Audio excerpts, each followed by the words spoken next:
like genuine from the heart, if you can really be understanding of those baby steps, because none of us started off 100% there, right? We all took our baby steps. We all took one step at a time. We learned a little bit, we changed a little bit. We learned a little bit, we changed a little bit. And so we need to be understanding of the people around us that are going through that same process and reinforce that process. Hey there, welcome to another episode of the Willing Equine podcast. I'll be recording this episode in my car, so the audio may not be super clear, and sometimes I have my kids with me, so if you hear a little bit from them, I apologize, but hopefully you can still enjoy the podcast. I'd love to hear from you after you listen to the podcast, so feel free to comment on any of my social media platforms or email me or even send me an Anchor voice message.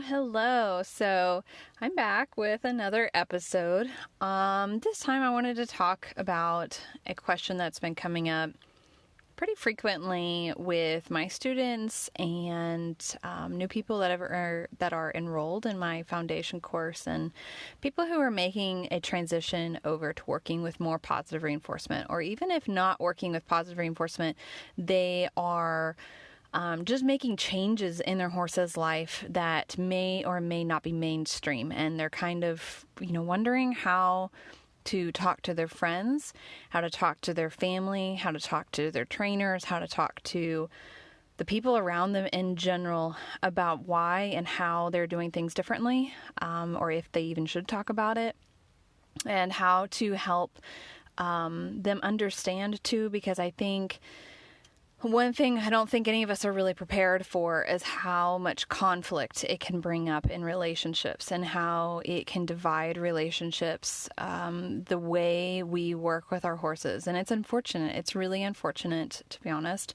that we become so divided because of how we keep our horses and how we train our horses. I mean, it's unfortunate that if you have a friend that is continuing to take traditional riding lessons and or maybe works with natural horsemanship or something like that, and you start switching over to working with more positive reinforcement and working with food rewards and all of that, how that, just because you guys are working so differently with your horses, can really divide your relationship and even be the source of the end of that relationship. And I find that really unfortunate for a variety of reasons. One, it's just emotionally very stressful and painful. And two, we need our friends. We are a social species. We need people around us. We need a support system. We need a tribe. We need our, the people we can go to and talk about our horse stuff. We need to be able to share that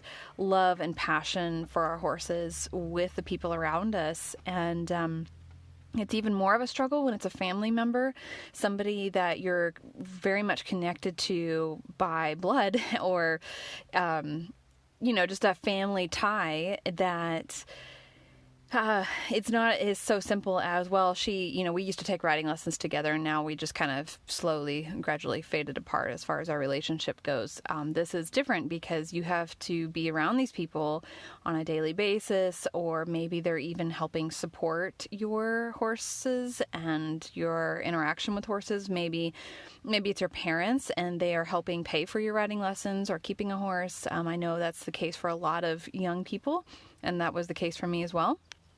And it can become really challenging when your parents don't understand working with food rewards. What do you mean? I've just paid for years of riding lessons and I bought you a horse that you could ride, and now you don't want to ride anymore? Like, why do we even have a horse? This doesn't make any sense. Trust me, I've seen that scenario over and over and over again. And it's really challenging. It's really challenging to work through. It's really challenging to help them understand. And it's really challenging to even be in that situation, even if it goes well. Like, if everything goes well, your parents, your friends, whoever make that transition with you, or maybe just respectfully work to understand it, but don't make the change themselves, that's fine. Just that process is emotionally very draining. Not being sure whether or not they agree, you wanting them to be on the same page as you, be your support system, but they don't really understand, and you're having to explain it to them and you don't really know how, and it just becomes this very stress-inducing, anxiety-inducing experience, even if it goes really, really well. And then, of course, the situations where it doesn't go well are even worse emotionally. So, and especially coming from somebody like myself who, believe it or not, I am very non-confrontational. I cannot stand confrontation. I really eats away at me. It keeps me up at night if I know I'm going to have a confrontation with somebody, or I know I'm going to have to bring up something that may cause some confrontation. That is so emotionally draining on me. I just want things to go smoothly. I want to make everybody happy. I want them to like me. I want them to agree with me. I want the horse to be taken care of. I don't want the horse to be put in the middle of any sketchy situations, or for them to suffer because the two humans are arguing. It's just a mess to me, and it's so stressful. So for anybody who's listening to this right now who, or that feel that same way, I completely understand, and I do not want to minimize how hard it's going to be to make switches and to have these conversations with people and to stand up for your horse and to educate the people around you. So I'm just kind of putting that out there, where going through this episode, I want to talk to you about that and talk to you about my experiences and some of my recommendations and some of the ways I've helped people around me understand. But I just want you to know, I'm not going to be able to completely eliminate that stress for you, that it is going to be a little bit stressful, and I'm really sorry. I wish it could be any other way, but I'm hoping that I can give you some ideas, some help that will make it less so, that maybe you can avoid the already difficult situation that turns out well. I'm hoping you can avoid that turning into a difficult situation that turns out poorly. So that's kind of my goal, is I want to give you some suggestions, because there's no exact recipe, but I've been doing this for long enough where I feel like I can offer some tips. Every situation is unique. There's a lot of different variables. There's a history between you and these other people. There's tons of different aspects that are involved that I can't necessarily know when I'm talking on this episode. But if anybody ever needs any one-on-one, very specific, maybe it's a delicate situation, help, I'm happy to provide that assistance. I offer consultations through my website if you're interested, an email and video, and for certain circumstances I have phone consultations available as well. But hopefully this episode will give you enough to go and work off of, and you can adapt it how you need for your situation. So I get it. It's going to be difficult. It is difficult, but I feel like the more you practice it, and the more you practice the tools that I hope to give you, and the more you practice being your horse's advocate, which actually in episode, I think it's like 3 or 4, maybe it's the second one, I can't remember, in this podcast. It's called Your Horse's Defender, I think. And that whole episode is about why you should stand up for your horse, why you need to be the one that takes care of them, because they are voiceless. They cannot stand up for themselves. So as their primary caregiver, your horse's advocate, so as their primary caregiver, or even not their primary one, but as a caregiver for them, it is important that we speak up for them and that we protect them in situations that are sketchy. So we're going to have to get past our desire to not have conflict in order to protect our horses. And at the end of the day, you're going to feel so much better about yourself than that avoided conflict. I would much rather have a conflict. I guess just put it this way. if I have a situation where I know it's not going to go well for the horse, so if it proceeds on, so if let's say I'm dealing with another professional, so I have a body worker come in to work with one of my horses, and it's starting to look a little sketchy, like maybe the body worker is being impatient with the horse, is, starting to show signs that they might start reprimanding or punishing the horse, or maybe they're talking about things that are making me feel a little uncomfortable. As far as how are they going to interact with my horse, it's giving me hints as to how they interact with horses in general. I would much rather have that conflict be super mild if you approach it, in a nice way, hopefully, or respectful way, I guess I should say. I would much rather step in and tell that professional, hey, look, nope, it's nothing personal. For this horse right now, this is not the right situation, and he's not ready for this. And so we're going to stop this appointment or something like that. Like that it's not, again, I told him it's not personal, whether or not maybe you don't necessarily agree with what it is they're saying. It is still not personal. Like, you're not saying that they're a terrible person because they don't agree with you. It is truly not a personal thing. It's just, you don't necessarily agree with that. You don't want them interacting with your horse. There's nothing wrong with you stepping in and saying, not right now. This is not the right situation. I don't feel comfortable.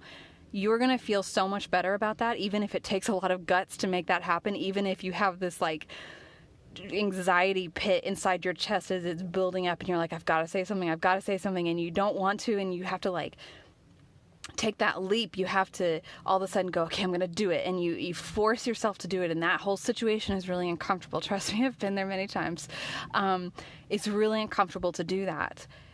You will feel much better about yourself with that later than you will if you allow the situation to keep going and you don't say anything, and the horse gets, reprimanded in a way you're not happy with, and then they have this fear learning situation, and now they're scared of body workers, and you feel guilty and torn up about it, and you wish you had stepped in, you wish you had said something sooner. I mean, that will eat you up for a long time later, versus if you just take that leap and you just jump in and you push past that brief anxiety and you say something, and again, it's respectful, it's not personal, you're not attacking them, you're just saying, not right now, not for this thing. You will feel so much better about doing that in that moment than in letting things just go because you don't want to have confrontation, you don't want to be confrontational, and then regretting it later.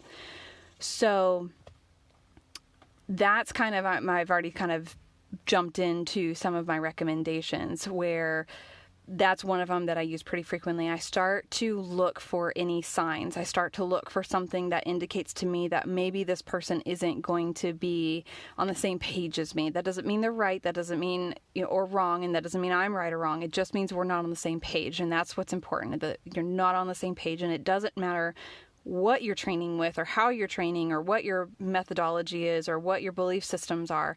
It is critical. All trainers will tell you this. Successful training is critical, or the critical aspect to successful training is consistency. So anytime there is back and forth, it's shades of gray, there's no consistency, the horse is experiencing this sometimes, the horse is experiencing that sometimes, that's going to end up in poor training and poor results. So it does not matter what the training is. This is not an R plus versus natural horsemanship argument. This is purely an effective training protocol argument.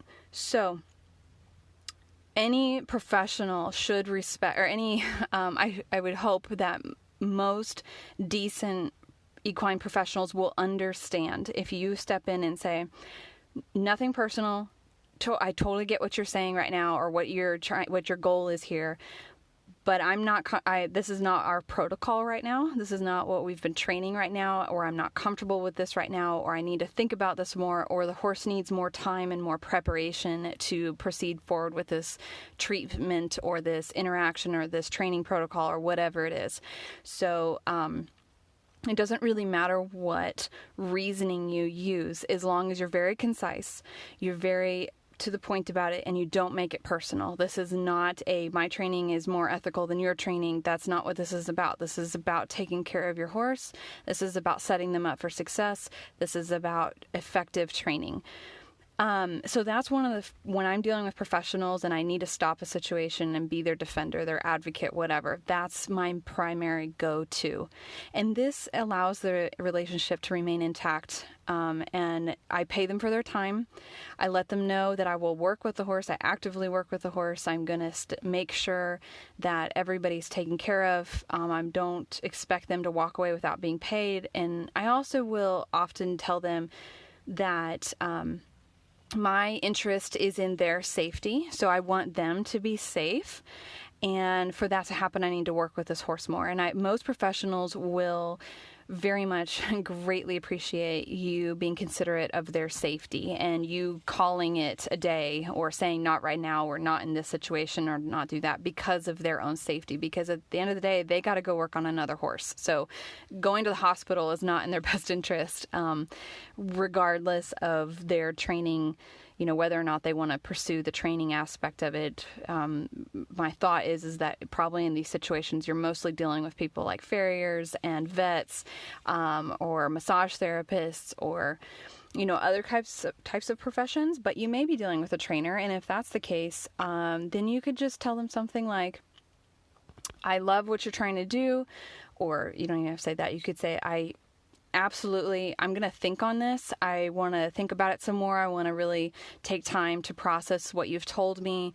I don't want to pursue it forward today, but I will let you know as soon as we're ready to move forward. And so that's just kind of a nice, polite way to cut it off, to say, that's great. I totally get it. I respect your opinion. I respect your decision. Right now, I don't want to move forward with this. And that's your prerogative. That's what you're the paying client. It's your horse. That's okay to do that. And if you've got the trainer that's actively on the horse or something like that, I would recommend going back and listening to that other podcast episode. But because I don't want to spend too much time here. This is mostly dealing with professionals. It's okay to step in and say, please get off my horse right now, or please do not do that with my horse right now. And then when you stop the situation right then and right there, you can then, once you get control of the situation again, be like, look, that was nothing personal. I totally get what you were trying to do. That's just not within our training program right now. And I'd like to go back and work on this on my own, and then we'll give you a call again when we're ready, or something like that. Just step in, cut it off, black and white. It's not personal. Be respectful, be understanding, and move on. So that's when dealing with, and again, paying for their time. You need to be respectful of the fact that they just put time and energy and put themselves possibly at risk to do the job that you called them out there to do. So you do need to pay them for it. That's just part of it. You're just going to have to do that. So what about situations, though, when you're dealing with, we'll tangent off of the trainer situation. So let's say you've been working with this trainer and you do like this trainer a lot and you like a lot of what they're doing, but there's some things that you're starting to change your mind on. Maybe it's the way that you're feeding your horse. Maybe you want to switch over to 24/7 hay, whereas before they were just feeding a couple flakes of hay. And so you want to start changing that. How do you talk to your trainer in a respectful way and have that, what seems like could be this big confrontational moment, while remaining respectful of them and not severing the relationship, because you do like them and you don't want to make them upset and you do want to be respectful. This is tough because you're playing a fine line. You're playing a line between being the client, the paying client, and being able to say, this is what I would like you to do as the professional that I've hired and am paying to do this. There is a point where you can say, I want you to do this. And they need to respond to that. And they either need to let you know that, no, I can't do this. If you'd like me to help you find another trainer or another boarding facility that will do it, I can do that. But I'm just not going to do that right now. Or they need to adapt and to keep your business. So there is that aspect where you are the paying client, and try not to let them intimidate you because they've been doing this longer. That doesn't disqualify the information that you have. Somebody can have been doing something for 30 or 40 years and have been doing it wrong. There's so many situations out there that are good examples of this where, for years and years and years, we thought, I can't even think of anything off the top of my head right now, but I know there's so many things out there. I mean, whether it's medication, type of medication we were using for certain things, whether it was our diet, they used to use radium in like jewelry and things like that, and they did it for a long time, and then they started realizing it was killing people. So just because somebody's been doing something for years and years and years doesn't mean it's right. So the number of years that somebody has been doing something doesn't necessarily equal qualification or equal correctness, I should say. So there can be people who have just started working with horses, maybe 5 years ago, let's say, but have just been grinding over the recent research and the recent training research and learning from the best and the most modern and current trainers and looking at the studies and going to all the expos and all of that, and has been just grinding away at that and clocking the hours, and have more updated and better information about caring for your horse than somebody who's been boarding horses for 40 years and been doing it the same way they've done it since 40 years ago. So try not to let your years, your literal years that you've been working with horses, disqualify in your own mind your opinion and how you want your horse taken care of, and your ability to ask the professionals that work with you on a team. It's supposed to be a team with your horse. Try not to let that get into your head and just be like, because this lady's been doing this for 40 years, that makes me, I don't even have a voice. I can't even say anything. That's not true. That is absolutely not true. If it's your horse and you are a paying client and you are their primary caregiver and you feel very passionate about this newer information or this new way of doing things, go for it, do it. But we need to be considerate and respectful again. And we can do this by saying, coming to them and saying, hey, you know what? I was just learning about feeding horses, and I went to this great course and I was learning all about this, and I was wondering if you'd be interested in learning about it too, because I'm really wanting to consider switching this horse over to 24/7 hay, and I'd like to hear your opinions on it, your thoughts on it, and maybe you want to take this course with me. Or and that's one way you can approach it, from more of like a friendly, like, hey, let's learn this together.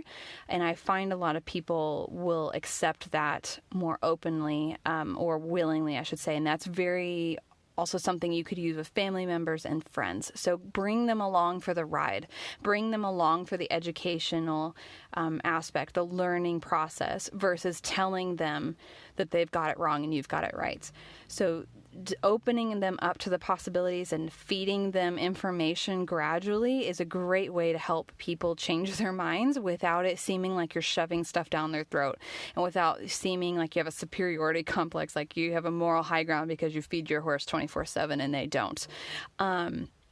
So definitely consider using that as a tactic towards having change for your horse's care and for your family, for the professionals in your life, all of that.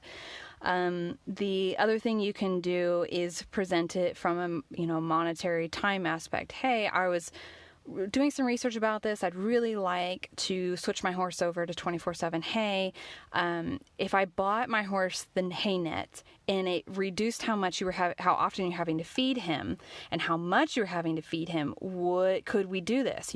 I could even fill up the hay net. When I'm there once a day, I'll fill it up and it'll last him all night. And then that reduces how much work your staff are having to do.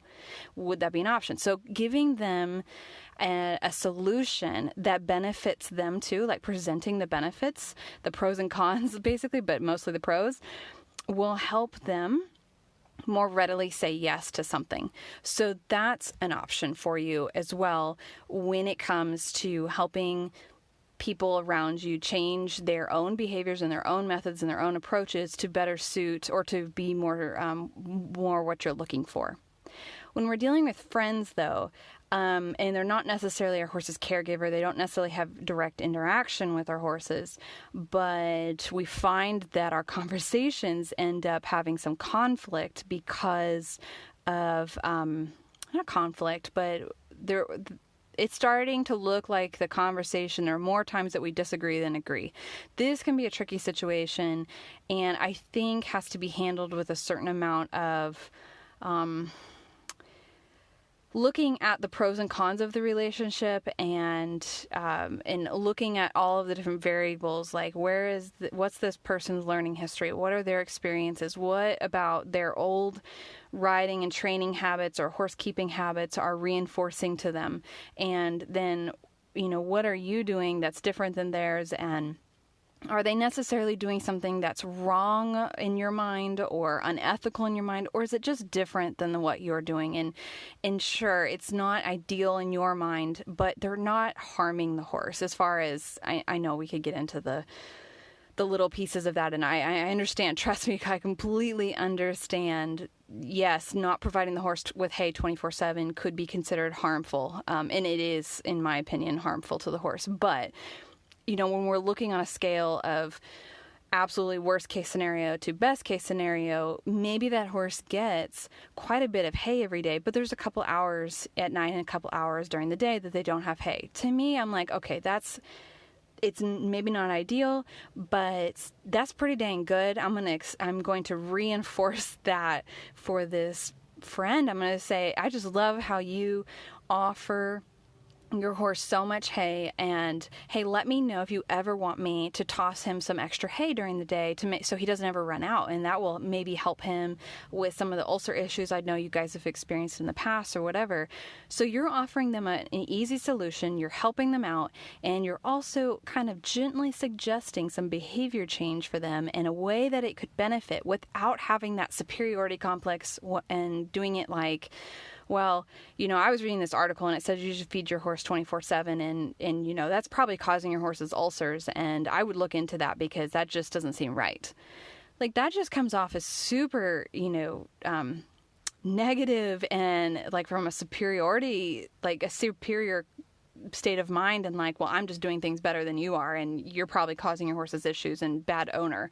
So it's all in the way we present the information. It's all in the way we talk to people. And is it coming from a place in our heart where we genuinely are trying to help them out? Or is it coming from a place in our heart where we want to show how much we know? And we want to show them how little they know and how they are doing bad by their horse, and that we know better and we found the way, and we are being more ethical and more considerate, and all of this. We could go on and on and on. So really assessing the place in your heart that it's coming from, and is it in the horse's best interest, or are we bringing up this information to really help out the horse? Because I know we can say, yes, it's for the horse, that we want them to feed 24/7 because we want the horse to be better and healthier and all of that. But when you're looking at the amount of variables that are involved in situations like this, if the person says, well, I can't feed him hay 24/7 because it's too expensive, and then I just wouldn't be able to keep a horse and I'd have to sell him. Is it better for that horse to have a pretty good home where maybe they don't have hay all day, but they're well cared for, their tack fits, all of that, or to be sold and, end up in who knows where land and have, who knows what kind of owner and what kind of diet and all of that. So I realize that's a really, an extreme situation, but we have to take these things into consideration when we are using positive punishment towards people. And what I mean by that is like punishing them for their actions, telling them they're bad people because they don't do this or that, or telling them that they are not doing the best training by their horse because they're not using positive reinforcement. That can be so negative towards people, make them feel really bad about themselves, and make them even question themselves and question the relationship, and then can give them a really bad taste in their mouth about people who do promote feeding hay 24/7 or do promote training with positive reinforcement. We don't want that either. We want them to want to change their behavior if that's what we're after. And if that's the case, then we need to be reinforcing for the behaviors that we want. And what I mean by that is when you see behavior that is in the direction of making positive changes for the horse, reinforce it. Be happy about it. Try not to nitpick the fact that it's not 100%. But when your friend stops chasing their horse around the pasture to catch the horse, but instead uses a food bucket every time they go to catch their horse, that's a big change. I mean, it's sure they're catching the horse to then go do something the horse doesn't like, but it's still a positive change. It's still better than it was before. So we need to reinforce that. We need to say, that's awesome. It's such a great job, without being patronizing or making them feel belittled, but like genuine from the heart. If you can really be understanding of those baby steps, because none of us started off 100% there, right? We all took our baby steps. We all took one step at a time. We learned a little bit, we changed a little bit. We learned a little bit, we changed a little bit. And so we need to be understanding of the people around us that are going through that same process and reinforce that process. When it comes to family and people that don't understand why you're not riding your horse, and, why did we buy you this horse, if you're never going to ride it? Or even friends or family that are like, why aren't you riding your horse? And dealing with that criticism and that negativity, even from people who aren't your friends necessarily, they're just outsiders judging you. I think for certain people, like friends and family, like close friends and family who are an active part of your life, it is important to have that sit-down conversation and explain to them that it's not that you have abandoned goals, and it is not that you are just becoming disinterested or, what's a word I couldn't think of, but it's not that you are just letting the horse sit out at pasture and because you've lost interest, and it's like, I don't know if you guys have seen this, but for me, I saw it growing up where I grew up with a big group of girls that were all into horses, and some of them, they'd get a boyfriend or whatever, go off to college, and they lose their interest in horses, and the horses would sit out in pasture for a while or be sold. That's fine. It's totally fine if they want to do that. But I think in a lot of people's minds, when a horse gets put out to pasture and when they don't see them being ridden, that's the association that's being made. So sitting down and having that conversation with your family and your friends and saying, look, this is not about me losing interest. In fact, I'm even more interested than I ever was before. I'm specifically looking at and learning a very a unique way of working with horses, a unique process of interacting with the animals around me. And my horse is still in active training sessions. We are still actively working together. He's still learning. I'm still learning. We take lessons if that's the case. Or even you could say we're in courses where I'm reading books. Like, this is an active pursuit of our I think that's a word. I am actively pursuing my education, and there is no loss of value, and your money is not going to waste here, because I am doing what I love, and I'm doing it, and I love it even more now, and I'm getting even more value out of it now. And you could even go through a long list of the ways maybe learning with positive reinforcement is benefiting you in your life. You're learning how to communicate with people with a more positive interaction. You're learning how to, you're learning about behavior and how the environment around us impacts our behavior.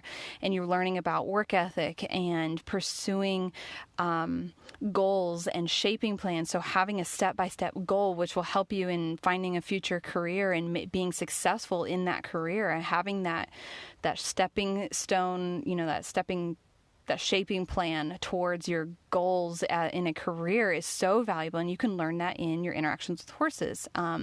So coming up with a pro list, a list that it shows how much you are learning on a day-to-day basis, doing it the way you're doing it now, I think can really help parents and anybody else that might be supporting your horses, or even your friends who don't understand. And with this needs to be a sense of understanding that they may not get it, and that's okay. They may not get it. They may not switch over to working with horses the same way as you. They may want to still talk about their way of training, and they're, excited about their their goals being achieved. Maybe for you, you've stopped riding and you're working on Liberty stuff from the ground, and you're really excited about the fact that you did Liberty trot circles yesterday for the first time, which is super awesome. Congratulations. I'm just letting you know for myself and for real. but they are going to come to you with their same success stories. Hey, I ran that barrel pattern for the first time, or I got my horse to, my horse who refuses to be caught, I caught him yesterday in just 5 minutes versus the 3 hours that it would take before. Like for you, you're probably thinking, oh my gosh, I can't believe, like, what did you have to do to get the horse to be caught kind of thing. But it doesn't, we shouldn't diminish their successes to make ourselves like feel better about our own successes. And if we want them to be understanding of our passion and our and our goals and our successes and all of that, then we need to be just as understanding of theirs and how they feel about theirs. We may not have the same goals, we may not agree on things, but we still need to be understanding of it.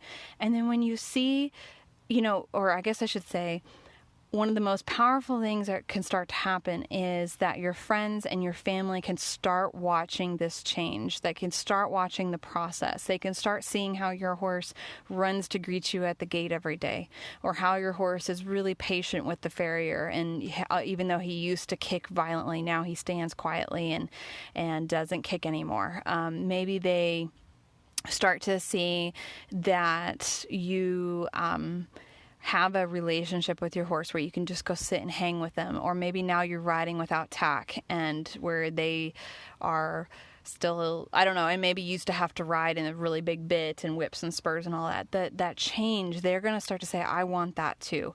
And then that's when you can be there and say, that's awesome. I so would love to help you. But again, it's going to be baby steps. Just where you started, it's baby steps again. So in reinforcing those baby steps, I can't express this enough, like reinforce those baby steps, those steps of progress forward. And there's going to be people that go, man, you're just so lucky, your horse is so good, and I wish my horse would do that. I know that can come off as really offensive because it implies that you didn't put a ton of work and a ton of time into this with your horse. And we all know you did.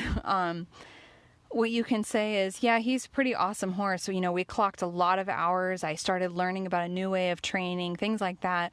So try not to like brush them off or be offended or, have a rude reply back. Instead, accept the compliment that your horse is amazing. And which we know, and we knew, and you're an amazing trainer, by the way, that you made it look so flawless and so easy that it just seemed like luckiness, that you were lucky.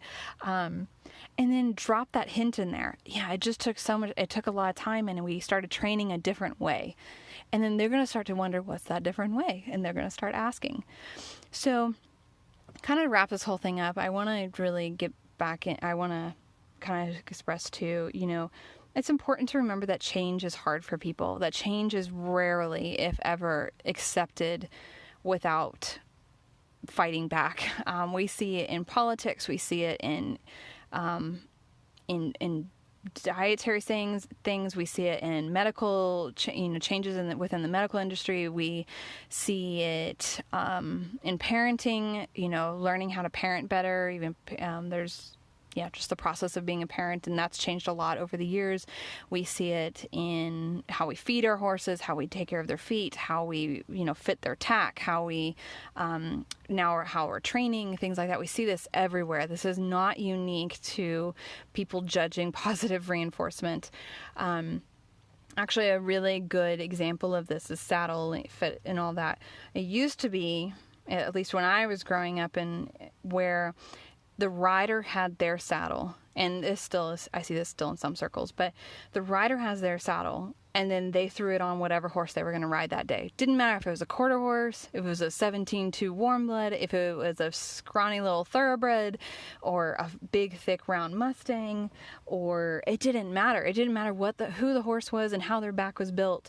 You had your very nice couple $1,000 or more saddle, and you threw it on whatever horse you got on that day. And oh my gosh, those horses must have been in so much pain. But having a saddle custom fit to the horse, and the horse having its saddle, or a horse and rider team having their saddle, and then if you got a different horse, you had a different saddle for that horse that fit you too, but it was for the horse as well. that's new. And it has been fought tooth and nail, and people just were like, oh, it's fine, just throw the saddle on any horse. Like, they said it in just that voice too. Not really. Most of the time they were just like, no, it's fine. Just put it on any horse and it's good though. Just put on different saddle pads. You put on a riser pad, you put on a gel pad, you put on whatever, half pad thing to adjust the saddle fit. And so we've come such a long way, but that didn't happen overnight. I mean, it's been 20 years since, I'm thinking it's been, at least 20 years since, since I began that process of learning about saddle fits and learning, at the beginning of those 20 years ago, I would just throw the saddle on any horse. And then now, where I am now, I fit the saddle per horse. And then I also make sure it fits me. So that has taken a lot of time, and it's still catching up in certain areas, like in the Western saddle fitting world. It's really uncommon to have a saddle fit to the horse. It's a lot of just wide Western saddles that you throw on any horse. And when it says custom Western, it means that you picked the fabric and the design and the tooling and the color of the leather and all of that. It doesn't mean that the saddle was actually fit to the horse's back. That's changing, but it has been slow. So, and a lot of people fought back. They fought back. They didn't think it was needed. And they started saying things like, oh, your horse is such a baby. It needs a custom saddle. Like, I don't have money for that, all of that. Like, they would fight it. They'd fight it so hard because it's just not what we did. And the horses were fine. And my horses back in the day, we just rode in the same saddle for every horse. And we rode hours and hours and hours every day. They did just fine.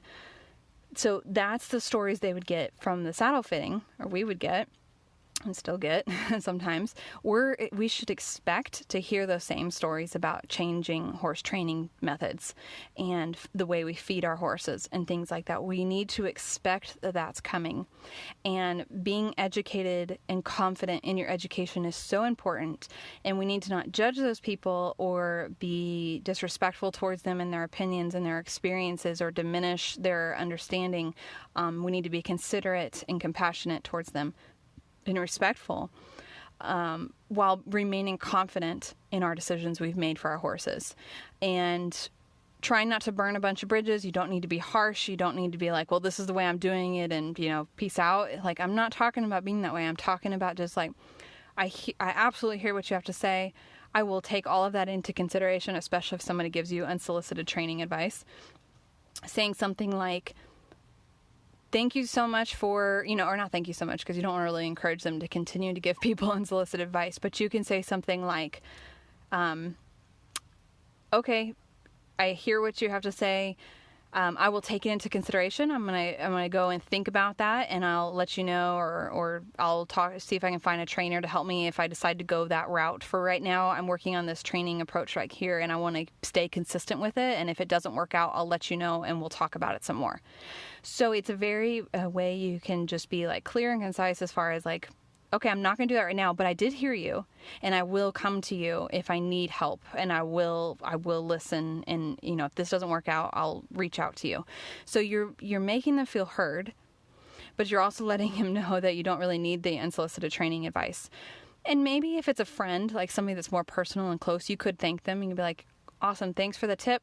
I'll let you know if I want to, I'm going to go think about it. I'm going to think about it. And, right now we're working on this, this certain training approach we're working on. I want to be as consistent as possible to make sure I maximize the effectiveness. But if it doesn't work, I will reach out to you, and I would love to hear more about that training approach.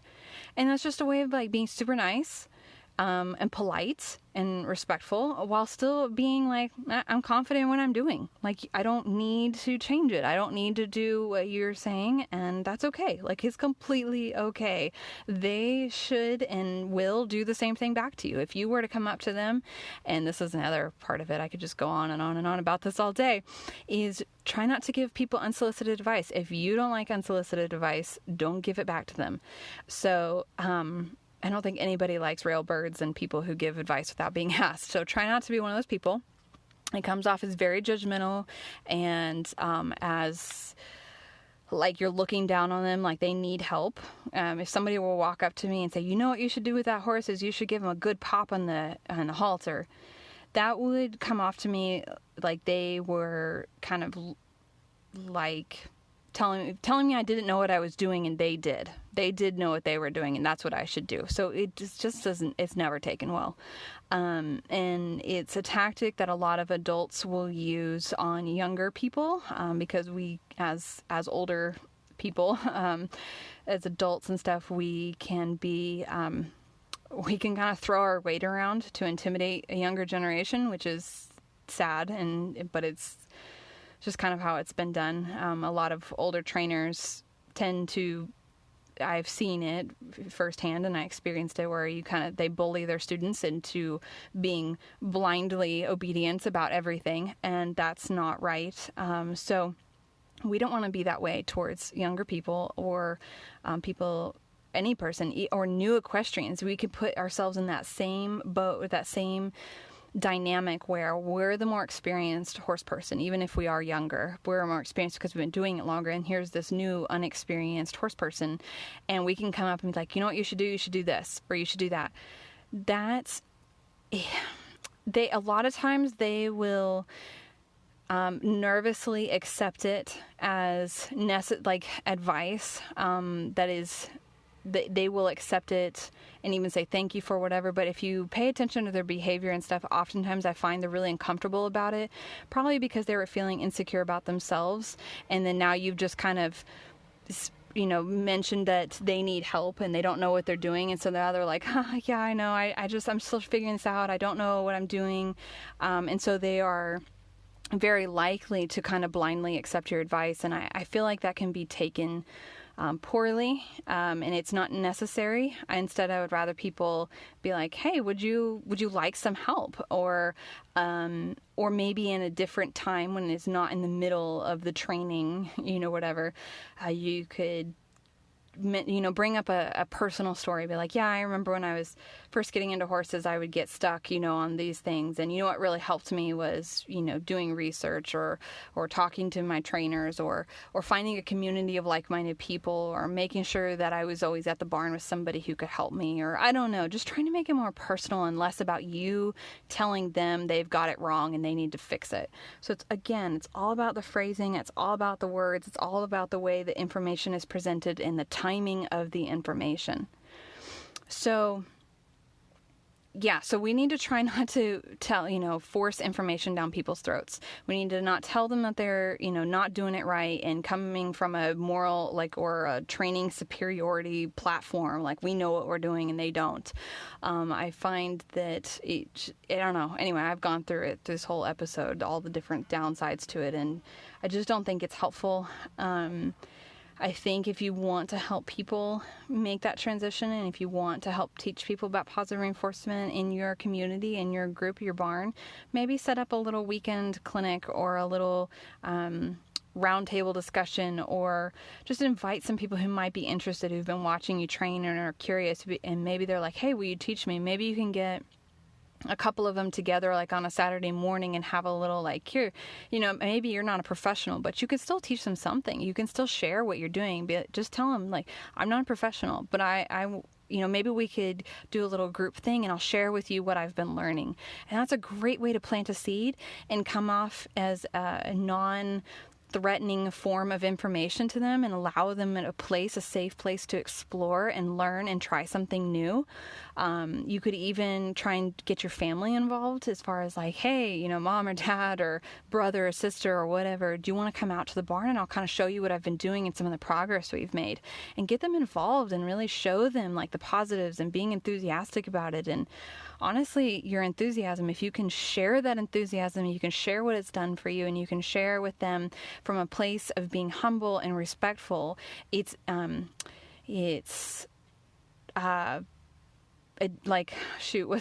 a word, but it's infectious. People will want that. People will want to learn. They'll want to figure out what it is you've been doing and how it's so awesome and all that. So try and be the light for training and keeping horses in a different way versus the negative, negative Nancy. I hate using people's names anyway, the negative person at the barn that's like, you're not doing this right or you're not doing this right. And also, just keeping in mind being respectful of other people and the fact that they may not agree with you, and that's okay. It's okay unless there is outright abuse happening where a horse is being beaten or starved or it's just terrible, and the horse, it's clearly abuse, and then you should report it to the authorities. I think it's important to be a light rather than just condescending and disrespectful and all of that.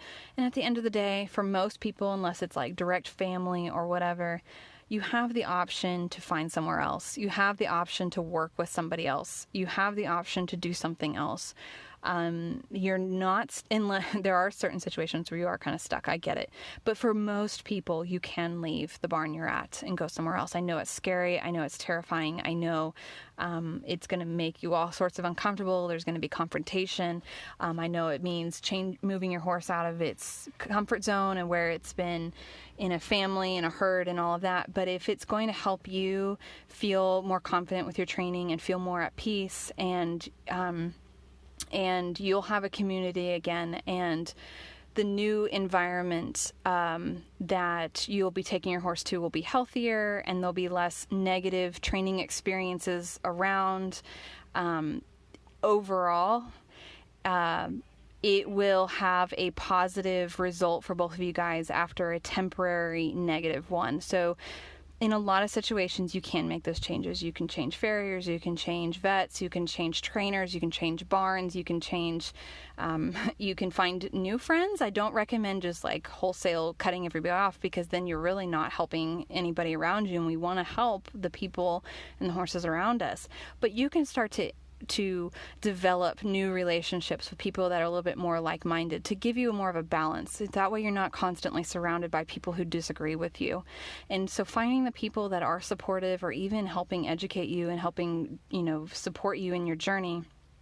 And then that will give you confidence and reinforcement that will carry you through those situations that are a little tougher, around the people who don't agree with you, that are going to balk at the suggestions you have, or that are just going to be like, well, I don't know. It'll help you if you have more of a balance, or you're more heavily weighed over to the side where most of your friends and the people around you are reinforcing and are supportive and are, understanding and respectful of what you're doing. You will have a much easier time with the people that are not that way. And so that will help you, I think, in the long run. And yeah, anyway, I've just talked on and on and on. So I hope this was helpful. I feel like there's a lot more suggestions and a lot more things I could say here. Maybe I'll do a part 2. I'd love to hear any feedback you may have, as far as maybe you've been in a situation, you've not known what to do, and there's this, something, maybe you did this and it worked out really well, or you did that and it didn't work out well, or just stories. If you want to share stories with me of how you've helped influence the people around you in a positive way. Actually, I think that's what I want to do. I'd love to hear those stories. And if you want to either DM me at The Willing Equine on Instagram or Facebook, you can even, well, actually Facebook is harder. So if you want to email me at info, the email is info, so I can't spell it, INFO at thewillingequine.com. If you want to email me a story that you have that you'd like to share, and it could be anonymous, you just let me know in the email that you want it to be anonymous, or if you don't care if your name is shared, I'll just share your first name, and maybe like the first letter of your last name. If you want to share a story of a way you've positively influenced somebody around you in the horse community, or a way you were able to, in a positive and respectful way, work through a situation with a professional who didn't necessarily agree with you, or a family member or something like that. I would love to hear these stories, and I'd love to share them with on social media and also within the TWE community.